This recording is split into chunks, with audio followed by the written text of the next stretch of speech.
নমস্কার। সাহিত্যের মণিমাণিক্যগুলি অনুষ্ঠানে গল্প বলার কথক ঠাকুর অডিও বুক ইউটিউব চ্যানেলে ধারাবাহিকভাবে শুনছেন বাংলা সাহিত্যের অসামান্য কথাকার কালকূট তথা সমরেশ বসু রচিত ভ্রমণ উপন্যাস বাণীধ্বনি বেণুবনে। আজ এই উপন্যাসটির চতুর্থ তথা শেষ পর্ব।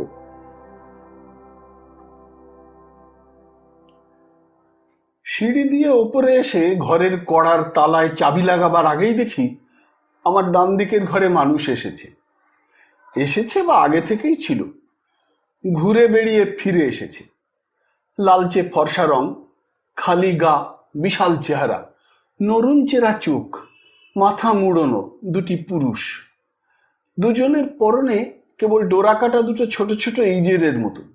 বড় বড় পাত্রে কিছু চুমুক দিয়ে খাচ্ছে, পাত্র থেকে ধোঁয়া উঠছে। জানি না কোন দেশের লোক। সন্দেহ হলো তিব্বতী, নিশ্চয়ই বৌদ্ধ, কারণ তাদের গলায় ঝোলানো সোনার চেনের সঙ্গে ছোট বুদ্ধ মূর্তি ঝুলছে।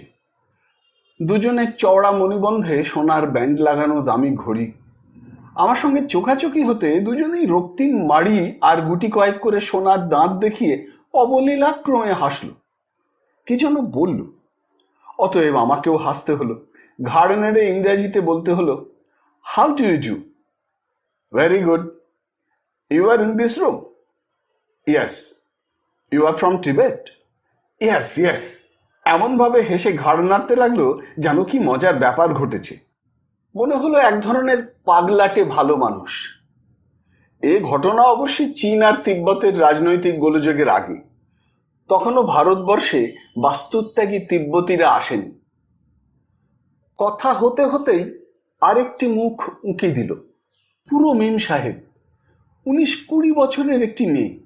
তিব্বতী পোশাকের বদলে তার গায়ে রঙিন সিল্কের কলার ব্লাউজ আর জ্যাকেট। ঠোঁটে রং, ভুরু আর চোখও বোধহয় কাজল আঁকা। চোখ দুটি সুন্দর, নিতান্ত নরুন চেরা নয়। হাসিটি মিষ্টি, পুতুলের মতো। চুল ঘাড় অবধি, নরম আর ফোলানো, সব মিলিয়ে আধুনিকার লক্ষণ। সেও আমার দিকে চেয়ে অনায়াসে হাসলো, বলল, হ্যালো হ্যালো। ঘাড় নেড়ে হেসে তালা খুলে ঘরে ঢুকলাম আর ভাবলাম, আমার গায়ে এখনো একটা উলেন সোয়েটার। এদের কি শীত বলে কিছু নেই হে? মাঘ মাসের ছোট ছোট দুটো জাঙ্গিয়ার মতো আন্ডারওয়্যার পরে বসে আছে। তবে হ্যাঁ, বরফের দেশের লোক। ভারতবর্ষের মাঘের শীত বাঘের থাবা না, পায়রার পালক মাত্র। দরজাটা খোলা। পোশাক ছাড়বো কিনা বুঝতে পারছি না। কতক্ষণই বা বিশ্রাম করব। মন আমার ঘরে না, রাজগৃহ নগরে, 1000 বছর ওপারে। এমন কিছু ক্লান্তও মনে হচ্ছে না। এই সময় তিব্বতী বালা তাদের ঘরের বাইরে এসে দাঁড়ালো। পিছন ফিরে ঘরের লোকদের যেন কি বলল। এগিয়ে গিয়ে খোলা ছাদের আলসে থেকে কাকে যেন ডাকলো। ডেকে আবার ঘরে ঢুকবার আগে আমার ঘরের দিকে তাকালো। থমকে দাঁড়িয়ে আমার টেবিলের দিকে দেখলো। অনুমতির অপেক্ষা নেই, সোজা ঘরে এসে ঢুকলো আর টেবিলে ফিল্ম, ফ্যাশন আর অন্যান্য নিউজ ম্যাগাজিনের ওপর ঝুঁকে পড়লো। বলল, তুমি এখন কোনটা পড়বে? বললাম, কোনোটাই না। কোনোটাই না? না, তুমি পড়বে? হ্যাঁ। তাহলে সবগুলোই নিয়ে যেতে পারো। সবগুলো? তার চোখ দুটো চকচক করছে। বললাম, হ্যাঁ, ওগুলো আমার আর দরকার নেই, সব পড়া হয়ে গেছে। তবু দ্বিধা করছে দেখে নিজের হাতে নিয়ে সবগুলো ওর হাতে তুলে দিলাম। তিব্বতীরা সরল কিনা জানি না, মেয়েটির সারল্য আর অনায়াস আচরণ আমার ভালো লাগছে। মেয়েটি লজ্জিত হয়ে বইগুলো দেখল। খুশিতে ভরে উঠেছে ওর মুখ। ইংরাজি ভালো বলতে পারে না, মোটামুটি জানে। কথা শুনে বোঝা গেল। বলল, আমি সেওয়াং সেওয়াং গোমো। আমি আমার নাম বললাম। খুশি হয়ে ঘাড় বাঁকিয়ে চুল উড়িয়ে দুহাত দিয়ে বুক ভরে কাগজগুলো নিয়ে চলে গেল। দরজাটা ভেজিয়ে দিয়ে আমি বিছানায় শুয়ে পড়লাম। বিম্বিসার তাঁর কক্ষে অপেক্ষা করছিলেন। অনুচর ফিরে এলো, বলল, সেই সন্ন্যাসী নগরের বাইরে চলে গেলেন। কোথায় গেলেন? নগরের কোন দ্বার দিয়ে তিনি গেলেন? উত্তর দ্বার দিয়ে। বিম্বিসারের চোখে মুখে আবার হতাশার ছায়া নেমে এলো। সেই মুখ তার বারে বারে মনে পড়তে লাগলো। ঘটনাটা মনে হতেই আমার গায়ের মধ্যে তড়িৎ প্রবাহ বয়ে গেল। আমিও যেন দেখতে পাচ্ছি ব্যস্ত নগরীর মধ্যে দিয়ে একজন সন্ন্যাসী রাজগৃহর ওপর দিয়ে চলে যাচ্ছেন। অনুপ্রিয় থেকে রাজগীরে কয়েকদিন থেকে সেখান থেকে বৈশালীতে আলার কালামের কাছে যান শিক্ষা নিতে। তারপরে আবার ফিরে এসেছিলেন রাজগৃহে উদ্রক ছিলেন, তার কাছেও শিক্ষা নেন। সেই সময় আবার বিম্বিসার তাকে দেখতে পান। আবার অনুচরেরা সেই সন্ন্যাসীকে অনুসরণ করতে থাকে। ফিরে এসে তারা জানালো সন্ন্যাসী পাণ্ডব পাহাড়ের গুহায় আছেন। বিম্বিসার অপেক্ষা না করে সেই অনুচর কয়েকজনকে নিয়েই পাণ্ডব পাহাড়ের গুহায় এসে উঠলেন। নত নমস্কারে জিজ্ঞেস করলেন, আপনি কে? আপনার পরিচয় দিন। স্বয়ং রাজা বিম্বিসার। একটু চিন্তা করে সন্ন্যাসী বললেন, বংশগত নাম ছাড়া আমার এখনো কোনো নাম নেই। আমি সন্ন্যাস নিয়েছি, এখনো সত্য লাভ হয়নি। বংশ পরিচয় জেনেও আপনি এখন কাউকে কিছু বলবেন না। সন্ন্যাসী পরিচয় দিলেন। কপিলাবস্তু শাক্য বংশীয় প্রধানের সন্তান তিনি। নাম তাঁর গৌতম। বিম্বিসার বুঝলেন এমন দীর্ঘ দেহ, শ্রীমণ্ডিত চেহারা সন্ন্যাসী কোথা থেকে পেয়েছেন। তারই সঙ্গে বোধিলাভের আকাঙ্ক্ষা আর এক রূপ দান করেছে এই মুখে। বিম্বিসার বললেন, আমাকে একটি অনুগ্রহ করতে হবে। অনুগ্রহ করতে জানি না মহারাজ, কি করতে হবে বলুন। তপস্যায় সিদ্ধি লাভের পর আপনি রাজগৃহে এসে থাকবেন। গৌতম বললেন, দুজনের ইচ্ছাই যেন পূর্ণ হয়। সন্ন্যাসী সেখান থেকে গিয়েছিলেন উরুবেলে। কৃচ্ছ সাধন করতে গিয়ে প্রায় মৃত্যুর কবলে চলে গিয়েছিলেন, তাই কৃচ্ছ ত্যাগ করেন। সত্য লাভ হয়নি, বোধি লাভ করেছিলেন। সেখান থেকে ধর্ম প্রচারে কাশীর ঋষিপত্তন মৃগোদ্যানে যান, নিজের ধর্ম প্রচারের জন্য। অবৈদিক অব্রহ্মণ্য ধর্ম। একদিকে বিরূপ সমালোচনার ঝড়, ব্রাহ্মণদের বিদ্বেষ আর বিদ্রুপ। অন্যদিকে সমস্ত জাতির থেকেই কেউ কেউ সেই বোধিপ্রাপ্ত বুদ্ধের বাণীতে মুক্তির সন্ধান পাচ্ছিল। এমনকি উরুবেলের কাশ্যপ গোত্রীয় জটিল আর জটাধারী সম্প্রদায়ের কয়েকজন ব্রাহ্মণ তাঁর শিষ্যত্ব গ্রহণ করেন। এই সময় রাজগৃহের কথা বুদ্ধের মনে পড়ল।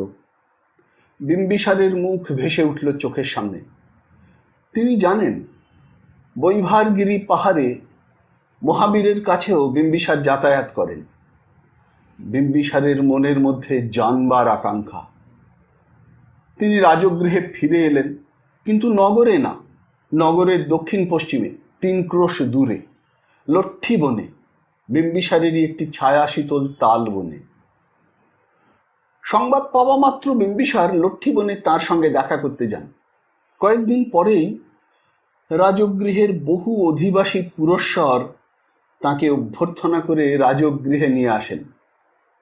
নগরে না, সেখানে সংঘের কার্যকলাপ, ধ্যানের এবং আলোচনার সুবিধা নেই। নগরের বাইরে, যেখানে নিবিড় নির্জনতা, অথচ নগরের খুব সামনে সেই বেণুবন আরামে। সেখানে কলন্দক নিবাপের মতো মিষ্টি পবিত্র জলের পুষ্করিণী, ছায়া নিবিড় বাতাসে পাখির পূজন। স্বর্ণভৃঙ্গার থেকে বুদ্ধের হাতে জল ঢেলে দিয়ে বেণুবনে দান করেন। বিম্বিসার, গৌতম দুজনেই প্রায় সমবয়সী ছিলেন। বিম্বিসারকে বুদ্ধ শ্রেণীদ বলে ডাকতেন। বুদ্ধ কেবল বেণুবনেই থাকতেন না, গৃদ্ধকূট পাহাড়ও তাঁর প্রিয় জায়গা ছিল। সেখানে গিয়ে গুহাগৃহে থাকতেন তিনি। সেখান থেকে বহু দূরের প্রকৃতি দেখা যেত, আর নগরের ছবিও ভেসে উঠত। তাছাড়া সপ্তপর্ণী গুহা, শীতবন, নানা জায়গাতে গিয়েই বুদ্ধ থাকতেন, কিন্তু রাজগৃহ সীমার মধ্যেই। তারপর ঘটনা প্রবাহ। বুদ্ধের শিষ্যত্ব লাভের জন্য সৎ ব্রাহ্মণ সন্তানেরা এগিয়ে এলেন। সারিপুত্র আর মৌদগল্যায়ন এসেছিলেন নালন্দা থেকে। কিন্তু বুদ্ধের এই সাফল্য সকলের ভালো লাগেনি। শিষ্য ভাঙাভাঙির খেলা শুরু হয়েছিল। মৌদগল্যায়নকে ঋষিগিরি পাহাড়ের গুহার কাছে গুন্ডারা টুকরো টুকরো করে কেটে ফেলেছিল।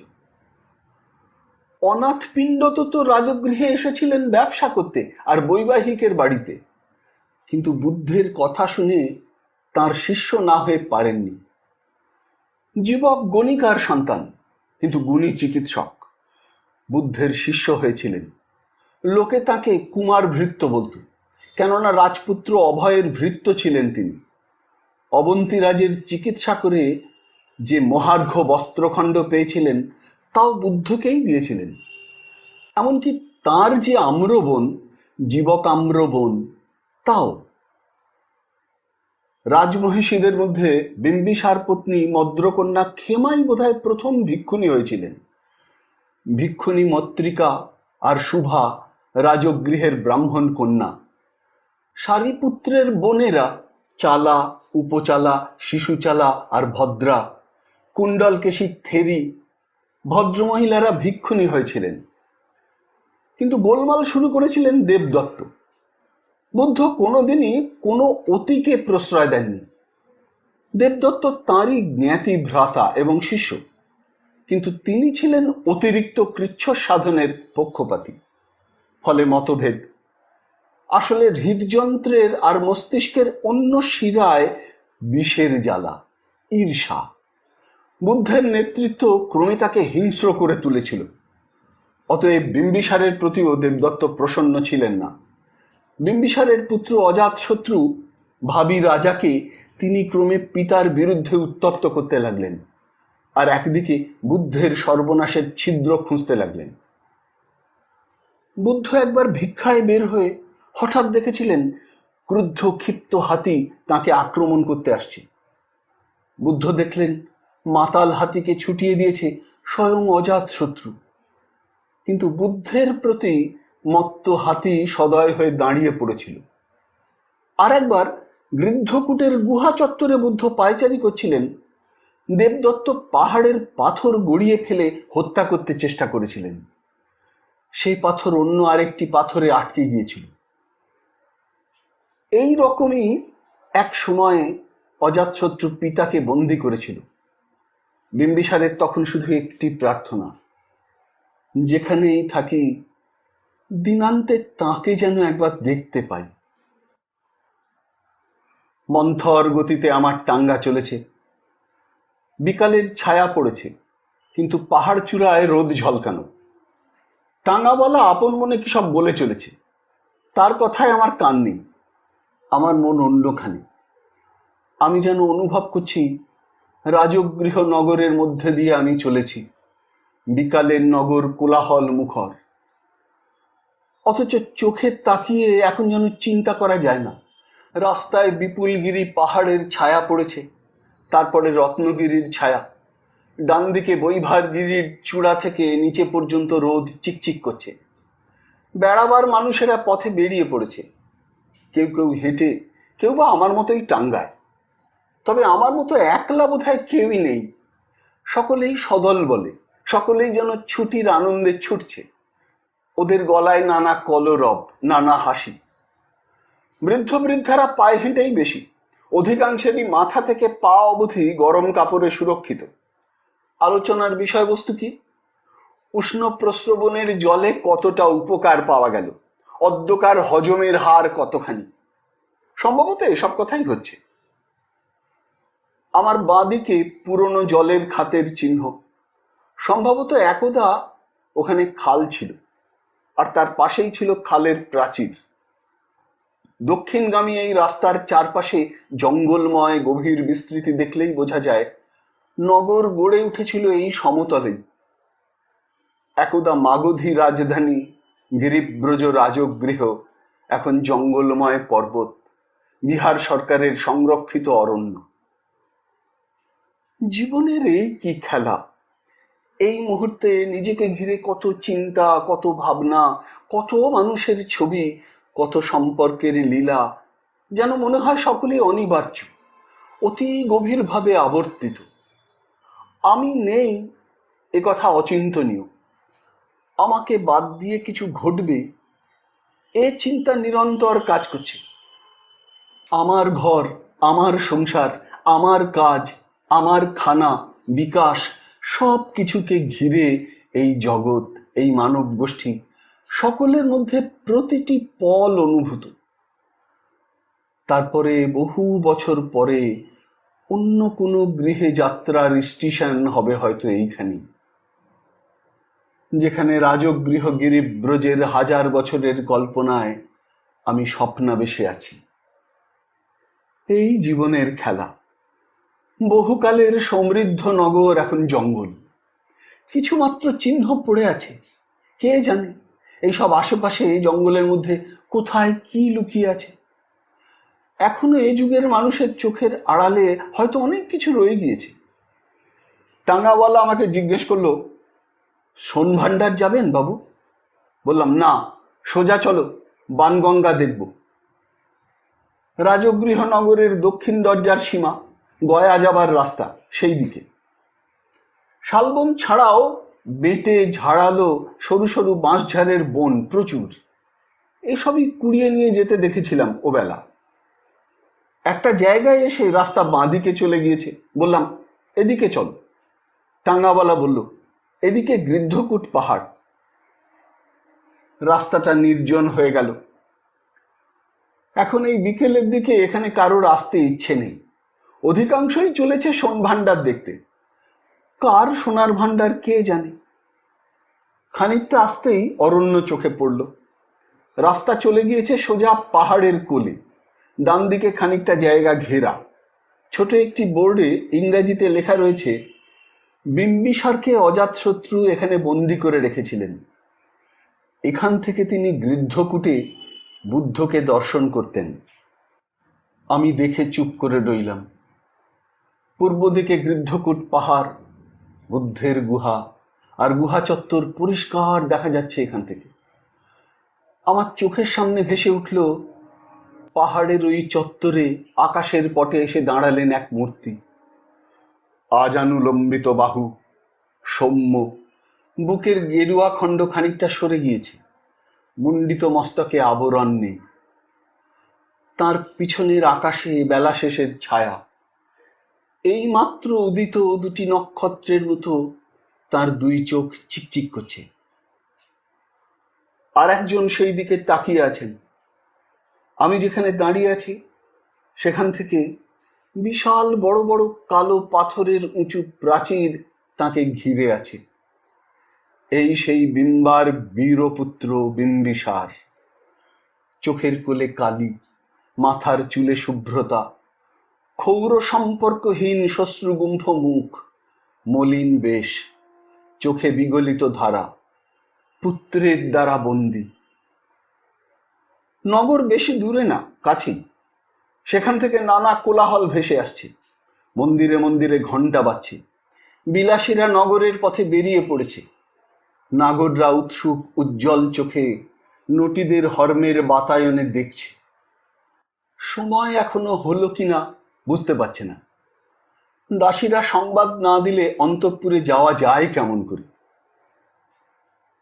সাধু আর সন্ন্যাসীরা, জৈন নগ্নরা, বৌদ্ধ শ্রমণরা সকলেই ভিক্ষার পরে যে যার বিহার বা সংঘে বা পাহাড়ের গুহায় ফিরে চলেছে।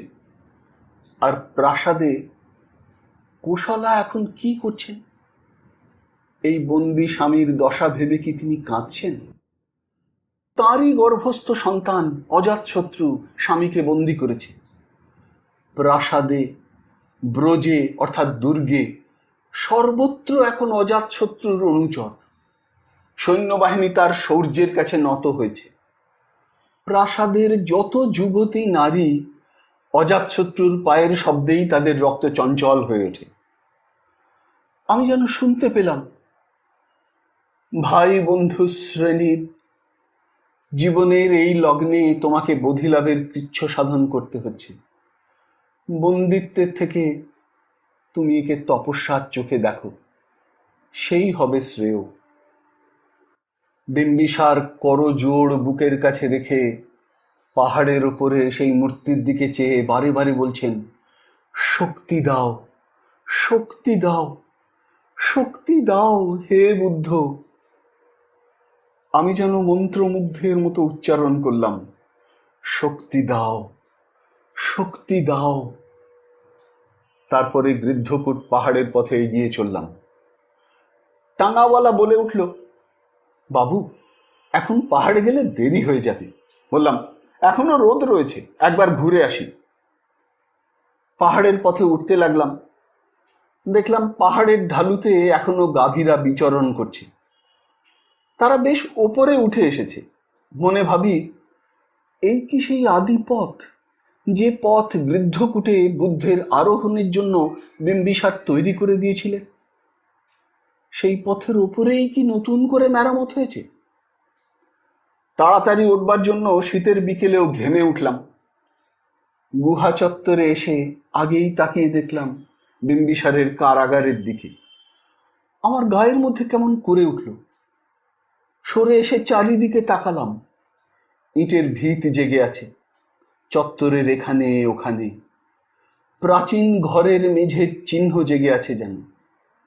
একপাশে একটি প্রাচীর, তার কোলে ভুর হয়ে জমে আছে প্রচুর ক্ষয় ধরা ইট। এ সবই কি সেই যুগের, সেই সময়ের চিহ্ন হিসেবেই কি এগুলো এখানে এখনো পড়ে আছে? এসব কি তার স্পর্শধন্য? এখানে তার পায়ের ধুলো পড়েছিল। শরীরের মধ্যে কেমন কুণ্ঠার অনুভূতি। নিজের পাদুকার দিকে চাইতে লজ্জা করে।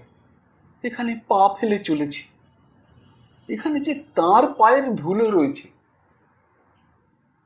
একটা জায়গায় চুপ করে একটু বসে থাকি।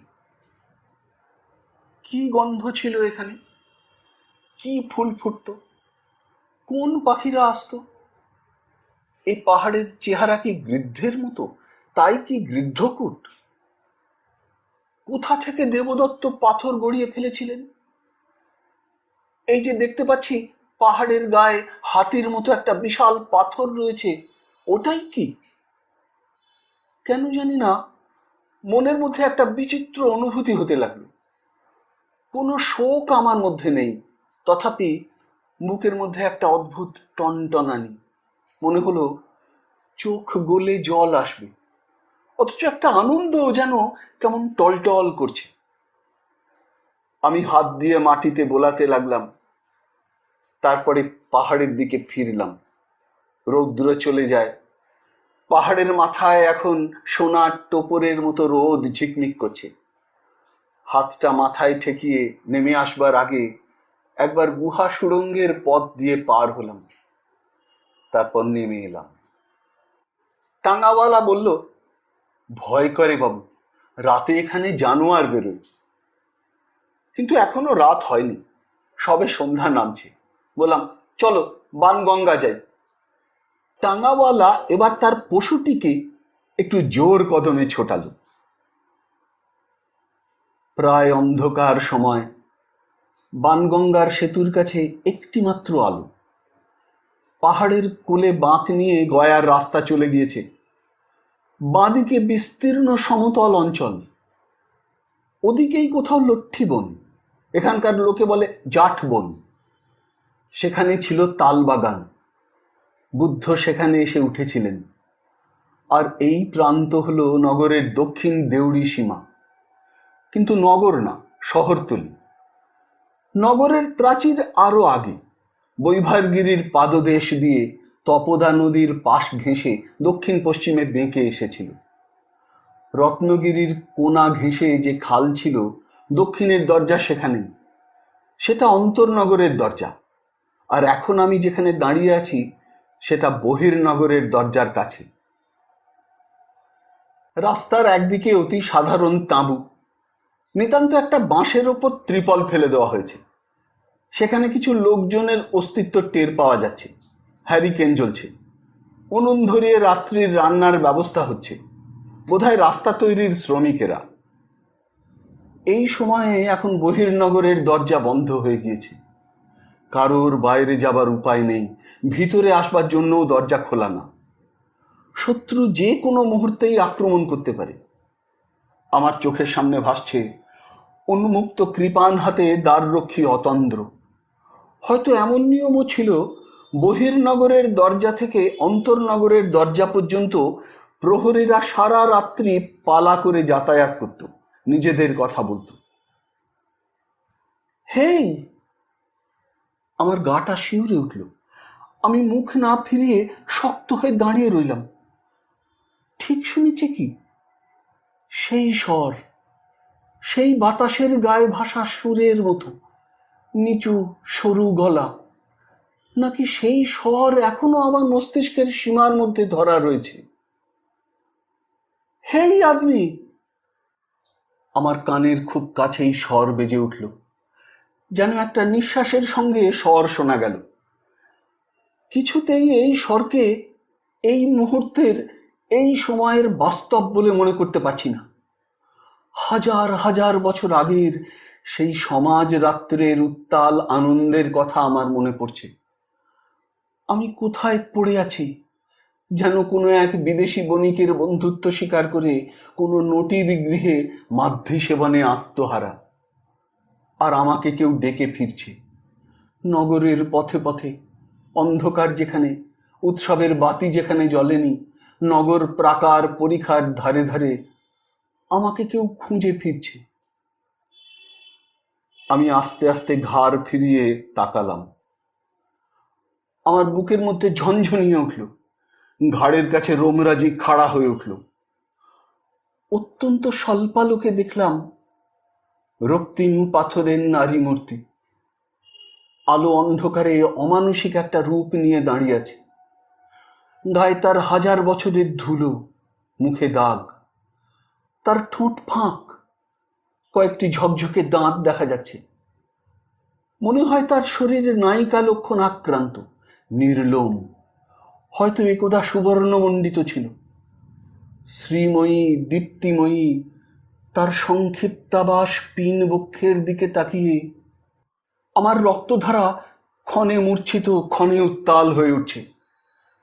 তার চোখের কৌতুকে হাসির বিজলি আমার ভিতরের অন্ধকারকে চমকে চমকে দিচ্ছে। আমার নিঃশ্বাস নিতে কষ্ট হচ্ছে। আমি নিচু রুদ্ধ গলায় জিজ্ঞেস করলাম, কে তুমি? তার ঘাড় কাত হলো, দৃষ্টিতে একটা নিবিড়তা এলো। সেই স্বরে উচ্চারিত হলো, সোনপাতিয়া। সোনপাতিয়া, সোনার পাতা। অতি সরল নাম, কোনো রানী বা শ্রমণীর মতো বিচিত্র কঠিন তার নামের উচ্চারণ না। সে সোনার পাতা। সোনার পাতা আমার চোখের দিকে তাকিয়ে, ঠোঁটের ফাঁকে সাদা দাঁতে তার কি এক অর্থপূর্ণ হাসি। চোখে, ঠোঁটে, চিবুকে সবখানেই যেন একটা অর্থময়তা অস্পষ্টভাবে ঝিকিমিকি করছে। নাম শুনেও আমি তৃপ্ত হলাম না। আমি আবার জিজ্ঞেস করলাম, তুমি কে? সে আমার চোখে চোখ রেখে তেমনি স্বরে বলল, আমি গিরিয়াকের সোনপাতিয়া। আবার আমার গায়ের মধ্যে শিউরে উঠল। গিরিয়াক, গিরিয়াকের মেয়ে সোনপাতিয়া।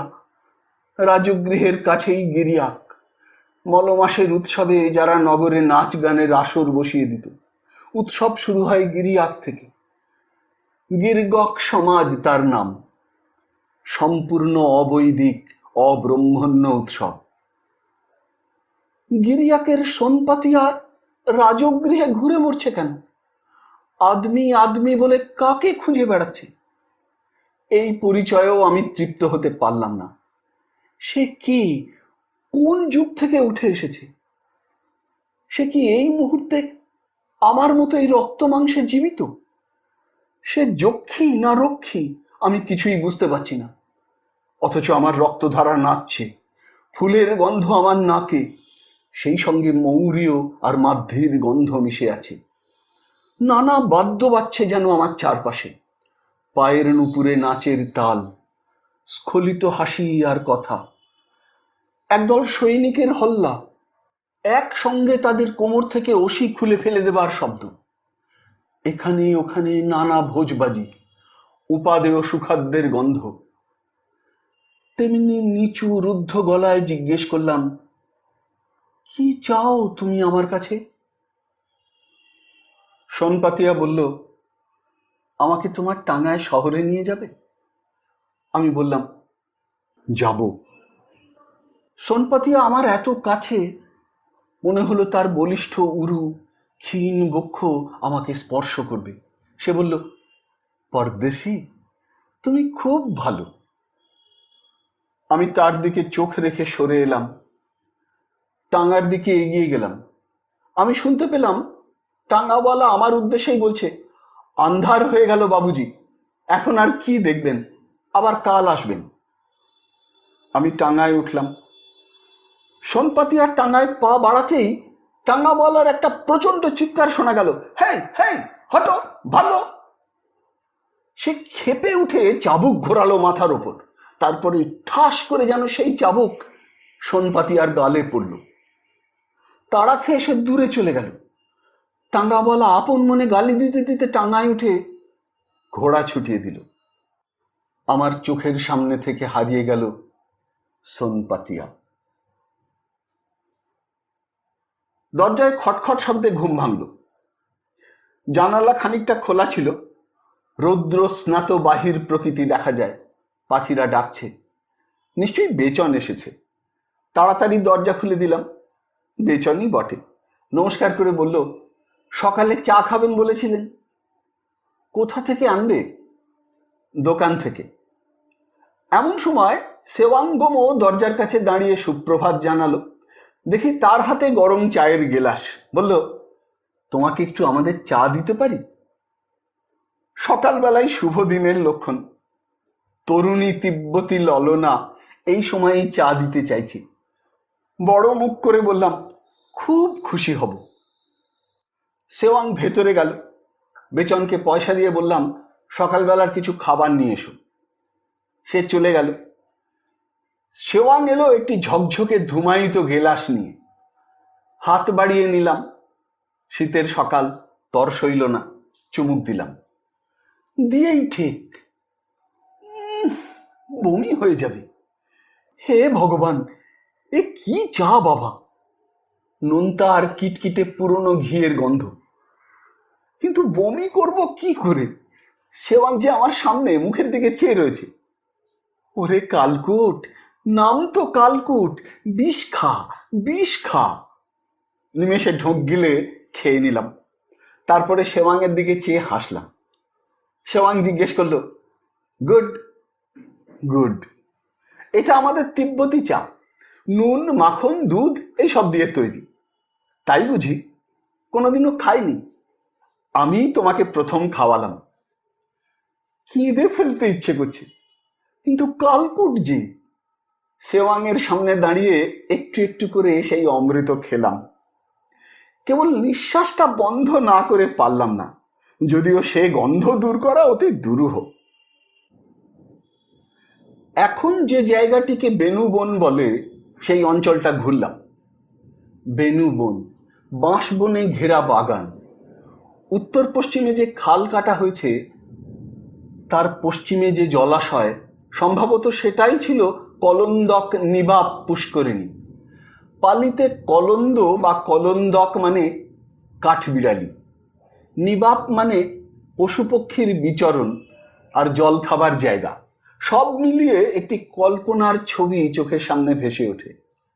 বেনুবনের ছবি, বুদ্ধের বাণী যেখানে উচ্চারিত হচ্ছে, যেখানে বিম্বিসার, সারিপুত্র, অনাথ পিণ্ডদ, মৌদগল্লায়ন, খেমা, থেরি সবাই তার সামনে বসে আছেন। কোথায় ছিল সেই প্রাচীর বেনুবনকে যা ঘিরে ছিল? সেই গোপুর অট্টালিকাই বা কোথায়? কত দূর বিস্তৃত ছিল? কিছুই বোঝার উপায় নেই। হয়তো দক্ষিণের দোকান ঘরগুলো পর্যন্ত, উত্তরে ইন্সপেকশন বাংলো পর্যন্ত বেনুবন বিস্তৃত ছিল। একটি মূর্তি আমার চোখের সামনে ভাসছে। অজাত শত্রু, পিতৃহন্তার কপালে সর্পিল রেখা, চোখে গম্ভীর অনুশোচনা আর ব্যথা। পিতার মূর্তি বারে বারে চোখের সামনে ভেসে উঠছে। নিজের পুত্রের দিকে চেয়ে আতঙ্কের ছায়া ঘনিয়ে আসে। ব্রিজি আর লিচ্ছবিরা দু চোখের বিষ। তাদের কিছুতেই অধীন করা যাচ্ছে না। গণতান্ত্রিক ঐক্যই তাদের শক্তি। এই অশান্তির মধ্যে অজাতশত্রু বিভিন্ন ধর্মগুরুর কাছে যাতায়াত করছে। সব পেয়েও কি যেন পাওয়া গেল না। কি এক হাহাকার বুকের মধ্যে, অপূর্ণতার বেদনা। জৈন ধর্মগুরুর কাছে গিয়ে শান্তি হলো না, মন মানল না। নিয়তিবাদী মঙ্খলি গোশাল, বস্তুবাদী অজিত কেশ কম্বলি, কারোর কথার মধ্যেই হাহাকার মিটতে চায় না। এই রাজগৃহে তো সকল ধর্মমতেরই প্রচার চলে। সকলের সাধনার জায়গা এখানে, সকল ধর্মের স্বাধীনতা এখানে। তারপরে একদিন রক্তিম সায়াহ্নে অজাতশত্রু তার সিদ্ধান্ত অনুযায়ী নিজের 500 হাতি নিয়ে এলেন এই বেনুবনে। বুদ্ধ সংবাদ পেলেন স্বমহিষী অজাতশত্রু তাঁর দর্শন প্রার্থী। বুদ্ধের করুণ মুখে, সজল চোখে একটি স্নিগ্ধ হাসি দেখা দিল। অজাতশত্রুকে আসতে বললেন। এই বেনুবনে সেই পিতৃহন্তা, বুদ্ধকেও যিনি মাতাল হাতি লেলিয়ে দিয়ে হত্যা করতে চেয়েছিলেন, বুদ্ধের পায়ের কাছে নত হয়ে বসলেন। প্রণিপাত করে বললেন, যা জানি না তাই জানান, যা পাইনি তাই দিন, মুক্তির উপায় দিন। বুদ্ধ অজাতশত্রুকে কাছে টেনে নিলেন। তার চোখে জল। বিম্বিসার প্রিয় শ্রেণীকে। মুখখানি তার চোখের সামনে ভেসে উঠছিল। বললেন, শান্তি বোধ করার চেষ্টা করো, একে আয়ত্ত করতে হয়। পুত্রকে অন্য কোথাও রাখো। ব্রিজি লিচ্ছবিদের ঐক্য যতদিন আছে ততদিন ধ্বংস করা যাবে না। আত্মস্থ হও, স্থির চিন্তা করো। অজাতশত্রুর চোখ খুলে গেল। বুদ্ধের শিষ্যত্ব নিয়ে ফিরে এলেন। পাটলিপুত্রে নতুন রাজধানী স্থাপন করলেন। পুত্রকে সেখানে স্থানান্তরিত করলেন। আর ভেদ বুদ্ধি পরিচালনা করে গণতান্ত্রিক রাষ্ট্রের প্রধান নেতাদের মধ্যে বিবাদ বাঁধালেন। সেই ইতিহাস থাক। বুদ্ধের উদাত্ত স্বরের বাণী ধ্বনিত হচ্ছে, আমি যেন তাই শুনতে পাচ্ছি। বিকেল গড়িয়ে এলো। সপ্তপর্ণী গুহার কাছে এসে দাঁড়ালাম। এখন অনেকেই নেমে যাচ্ছে। বেচন আমাকে বলল, অন্ধকারে যেন এখানে না থাকি, বন্য পশুরা বেরোতে পারে। সে আমার সঙ্গে রয়েছে। বৈভারগিরির কোনো গুহার কাছেই মৌদগল্লায়নকে টুকরো টুকরো করে কেটে ফেলেছিল গুন্ডারা। সে কি এই সপ্তপর্ণীর কাছে? পরপর কতগুলো গুহামুখ, ভিতরে অন্ধকার। ভ্রমণকারীদের কিছু কিছু চিহ্ন পড়ে আছে। বৌদ্ধ সঙ্গীতের জন্যে অজাতশত্রু এখানে মণ্ডপ তৈরি করে দিয়েছিলেন। উঁচু গাঁথনি দেখে বোঝা যায় সেই মণ্ডপের ভগ্নাবশেষ। শিবপল্লী গুহা থেকে সপ্তপর্ণী পর্যন্ত অনেক ধ্বংসাবশেষ রয়েছে। নিচের দিকে তাকালাম। কর্ষিত ক্ষেত, দূরান্তরে বিস্তৃত। গ্রাম দেখা যায়, আকাশ রক্তিম। আমার কানে বেজে ওঠে সমবেত গলার বৌদ্ধ সঙ্গীত। পুরুষ গলার সঙ্গে রমণীর বীণামন্দ্রিত স্বরও যেন শুনতে পেলাম। পদ্মের গন্ধে ভরে উঠল বাতাস। গুহামুখের সামনে কে যেন এসে দাঁড়ালো। চেয়ে দেখি সোনপাতিয়া, সোনার পাতা। কিন্তু তার চোখে সেই কৌতুকের দীপ্তি নেই, ঠোঁটে হাসি নেই, দাঁত দেখা যায় না। তার চুল খোলা, মুখের দুপাশ দিয়ে কাঁধের উপর দিয়ে বুকের কাছে এসে পড়েছে। তার পীনবক্ষের সেই উত্তাল ঔদ্ধত্য নেই। উরুজঙ্ঘার বলিষ্ঠতা যেন চাপা পড়ে গিয়েছে। কেবল দেখছি তার গালের পাশে নতুন একটা সরু রক্তাভ দাগ, যেন কোনো নতুন আঘাতের চিহ্ন।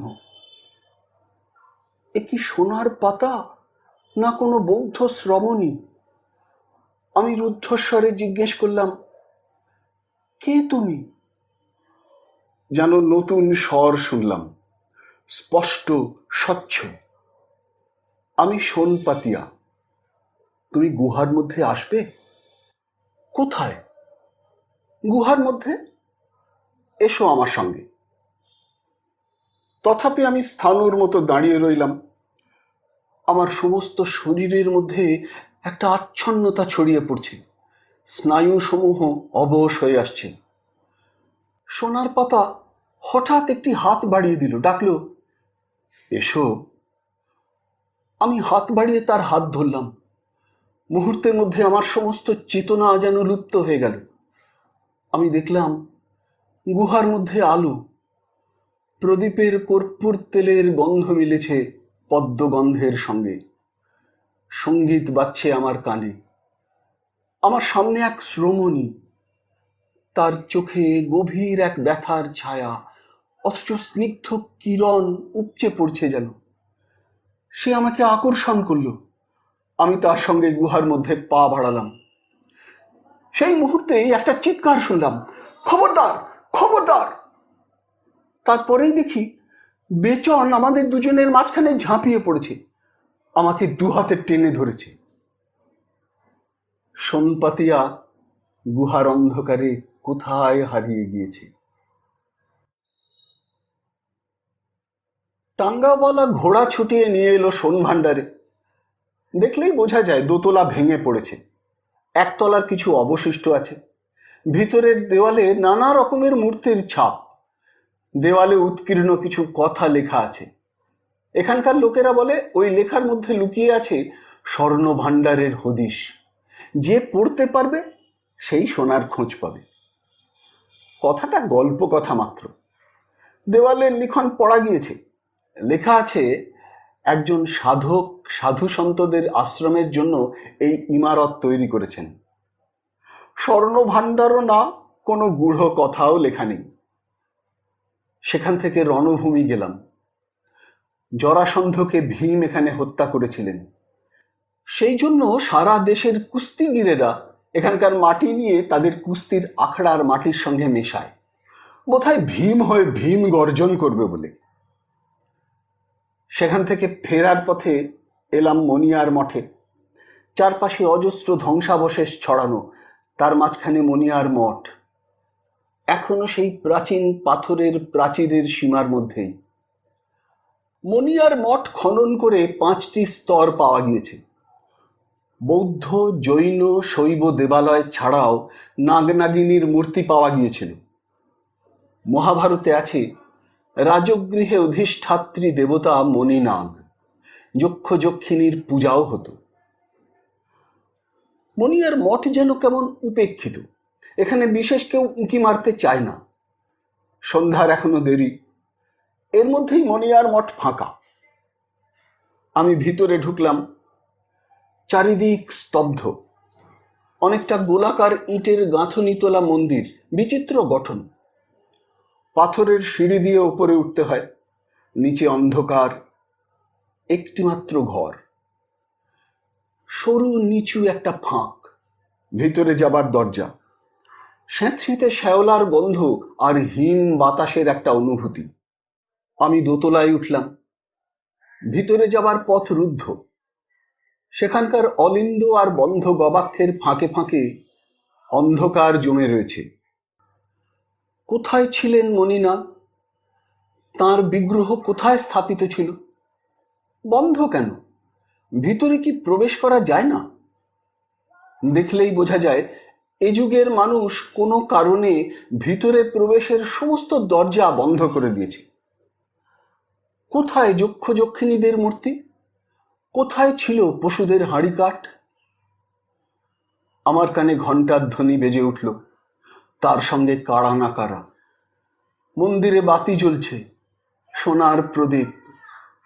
দেখলাম রাজগৃহের বধূরা নানা পূজার উপাচার নিয়ে মন্দিরে আসছে।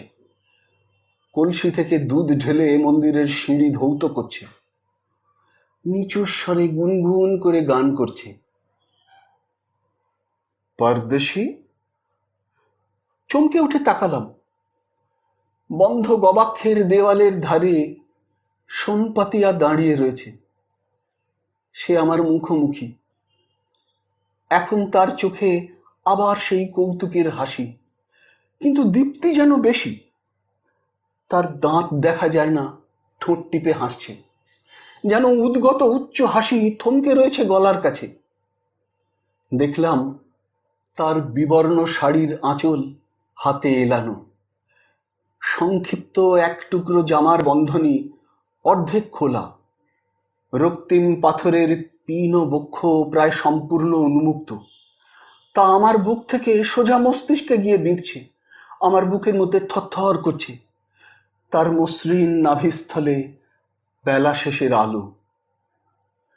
বাতাস লাগা সেই স্বর শুনলাম, পরদেশি, মণিনাগ দেখবে? আমি বললাম, দেখব। কোথায় আছে? সে নিচের দিকে অঙ্গুলি সংকেত করল, ঘাড় কাত করে আমার দিকে তাকালো। তার কালো চোখের তারা নিবিড়তর হলো, আমার গায়ের কাছে এসে দাঁড়ালো। আমি একবার কেঁপে উঠলাম, তারপরে স্থির হয়ে গেলাম। সোনপাতিয়া আমার হাত ধরল। আমি যেন হাজার হাজার বছর ওপারে চলে গেলাম। সে আমার পাশে দাঁড়িয়ে বুকের কাছ ঘেঁষে আমার হাত ধরল, আমাকে টেনে নিয়ে চলল। বাদ্যসঙ্গীত, ফুলের গন্ধ, মন্ত্রোচ্চারণ সব আমাকে ঘিরে রয়েছে। সিঁড়ি দিয়ে আমরা নিচে নেমে এলাম, কিন্তু কেউ কারোর দিক থেকে চোখ সরাতে পারলাম না। সোনপাতিয়া আমাকে নিচের সেই অন্ধকার কুঠুরির প্রবেশ মুখে নিয়ে এলো। ভিতরের অন্ধকারে সে একবার তাকালো, ঘাড় নেড়ে আমাকে তার সঙ্গে ঢুকতে ইশারা করল।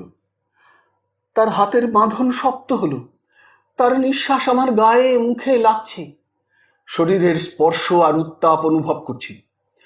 সোনপাতিয়া নিচু হয়ে ঢুকতে গেল, আমাকে তার সঙ্গে আকর্ষণ করল। ভিতরের কিছুই দেখতে পাচ্ছি না, নিবিড় অন্ধকার। সেই মুহূর্তেই পিছনে চিৎকার শুনলাম, বাবুজি, বাবুজি, মত জানা। সোনপাতিয়া আমাকে আরো জোরে টানল, আর তখনই পিছনে অন্য হাতের কঠিন স্পর্শ আমাকে টেনে ধরল।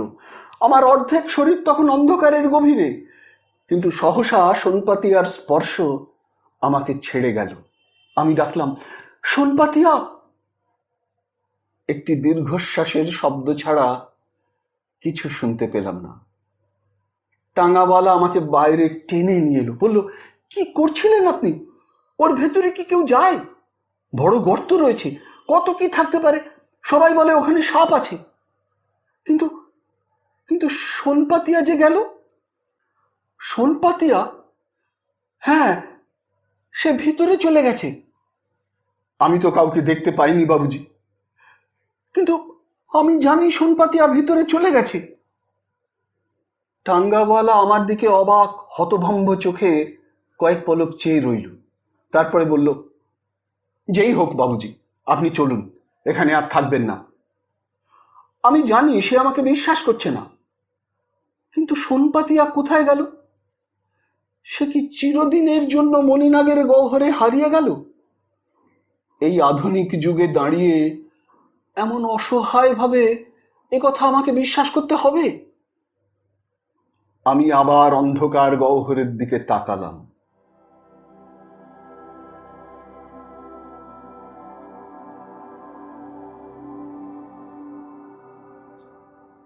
শুনলেন বাংলা সাহিত্যের অসামান্য কথাকার কালকুট তথা সমরেশ বসু রচিত ভ্রমণ উপন্যাস বাণীধ্বনি বেনু বনে চতুর্থ তথা শেষ পর্ব।